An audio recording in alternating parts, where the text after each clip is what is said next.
Hey guys, Chris here, and I'm a Ukrainian Canadian. Today's November 2nd, 2022, and let's get over the news happening in Ukraine, shall we? So, today I'm going to make a couple updates about news happening in Ukraine and going to go through the map. So, it'll be a much quicker video. So, I wanted to hover through the Russian losses as of today, and according to this update, they have lost 800 troops so far. And this is an emphasis I wanted to put on is the troops because I remember looking at these updates a couple weeks ago, and they used to be much smaller. As a matter of fact, they used to be twice as less than what we see now. It would be usually about 300, 200 soldiers. Now it's 800 to 1,000 dying every day. And this is an indication that the Russian troops, the mobilized troops, are perhaps now on the front lines. And it's, no surprise that they are poorly equipped, poorly have zero experience, or, not trained at all. And so they're being sent to their deaths, essentially trying to stop the Ukrainian push. And it seems to be quite effective in the sense that Putin is betting on just, on the quantity rather than the quality. And it works, right? In the sense that we're not able to push as fast as we were able to push back in September when we grabbed vast amounts of territory from the Russians. And now it's a much slower combat, and our advances are not as fast. In other news, so there are more unfortunate accidents happening in Russia. So another Russian lawmaker who was calling for an end of the Ukrainian invasion is in coma after another unfortunate fall. So this seems to be now happening every week. We hear of another politician, lawmaker, official just falling either from a window or having an unfortunate accident somewhere in Russia. Putin is tightening his grip again. He's becoming more and more paranoid as this war drags on. He feels the pressure from, his outside group that perhaps tells him to stop this. And he is scared of critics as well, because any critic can spark a wave of revolution in Russia. And I think that right now we're not seeing that, but I think the pressure cooker is starting to build up. And I'm hoping, I can only hope that Russians will um, revolt against Putin. Again, it's to be confirmed if it's going to really happen. Again, there's a great video as well by Vlad Vexler that discusses why Russians haven't really revolted yet against Putin. And he really discusses it in really great detail. I couldn't have explained it better than he did.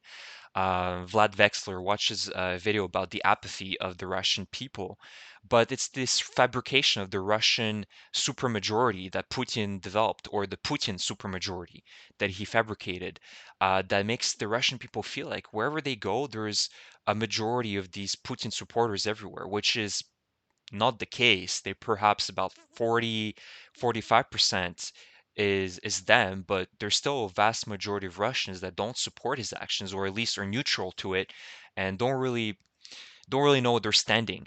And so that's the unfortunate situation is that these Russian people, and I've talked to some of them and they're telling me, hey, like I've asked them like, why aren't your people doing anything?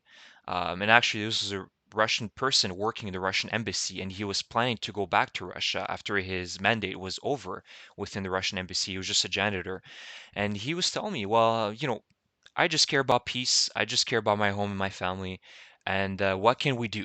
That was his really line that marked me was what can we do? And this is the Russian attitude right now is what can we do about it? Nothing. We we're going to be imprisoned, we're going to be, blah blah blah. They're just find excuses. And so what we do type of attitude is what exists in Russia right now due to this Putin supermajority fabrication. And watch Vlad Vexler's video because it really puts into context. Iran is preparing to strike at Saudi Arabia. So the Washington and Riyadh have received intel that this is going to happen. Possibility of strikes by Iran. And if I was to guess where they would strike, I mean, the most logical, I think, reason they would do it is because Iran sees Saudi Arabia as an ally of the United States. And again, the history between Iran and Saudi Arabia isn't the greatest either. But if they were to strike, it would probably be Aramco. their biggest, economic driver in Saudi Arabia, produces, the biggest amounts of oil barrels per day. So it'll be interesting to see. But again, this shows that Iran is feeling very confident because they have now a very big ally, which is Russia, an official ally that is backing them.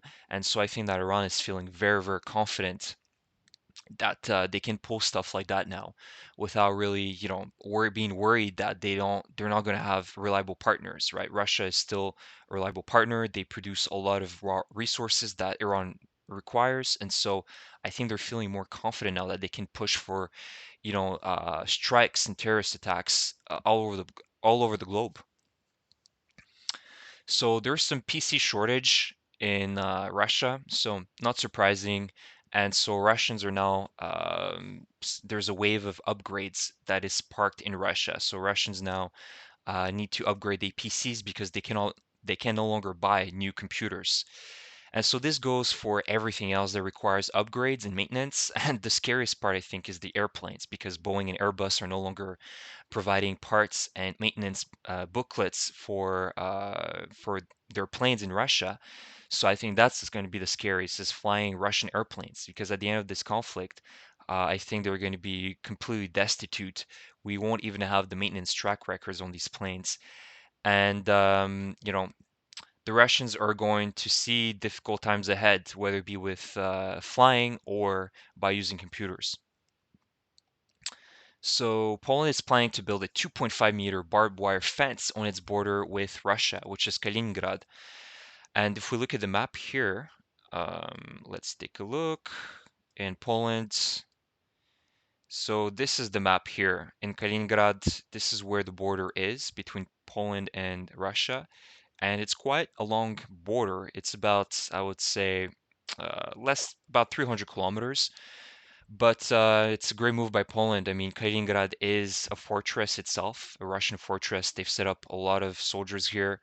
Um, and I believe they do have, some nuclear weapons and missiles here. So it only makes sense to put a huge border wall here. And there's also been reports that they're planning to create immigration crisis here. So essentially sending a lot of people from Syria and other, destitute countries in the Middle East and give them a, green light to kind of push them from the border of Kaliningrad to Poland or Lithuania, just as it was a couple years ago with Belarus and Poland. So that's a great move by Poland. I fully support it. And just a last update as well. So the Russians are planning to put a fight in Kherson, but in my previous video, I thought that they would be reinforcing the western bank of Dnipro, but it seems like it's going to be the eastern bank of Dnipro.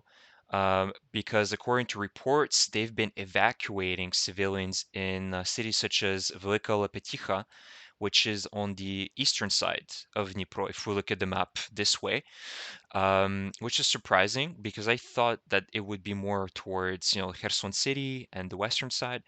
But I think that the Russians are betting on really reinforcing the other side and perhaps, having a direct line of sight the Ukrainians. They're moving through, the western side and closer to the Dnipro River. So very interesting. And I think that again, it still showcases that the Russians are not planning to just completely leave away Kherson entirely. And so if the Ukrainians manage to break through this line of defense, which is close to Milove, then we probably will have very little resistance up until Novakhovka. But if the Russians are planning to put their soldiers here, they'll still have a very direct line of defense, and they'll be able to hit our soldiers from this highway with their artillery and other ATGMs. So it'll be definitely something to keep an update on to see what's going to happen.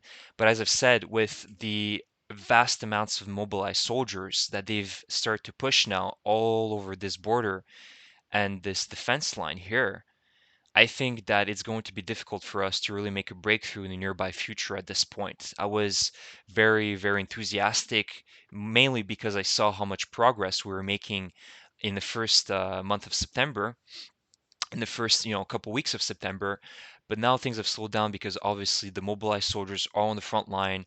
Shoigu, the Russian Minister of Defense, is saying that they've pushed more than 80,000 soldiers already, which is a huge amount. And even if they're poorly equipped, they can still make a difference. It creates much more difficulty for our professional army to push through because now they've just doubled, if not tripled, the amount of soldiers that are defending the settlements.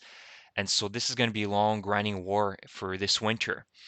But keep in mind that they can push as much as they want, but of the mobilized soldiers. But if they're poorly equipped, poorly maintained, they just won't have the capacity to survive this winter, in my opinion, with the way that the Russian army is supporting them, right?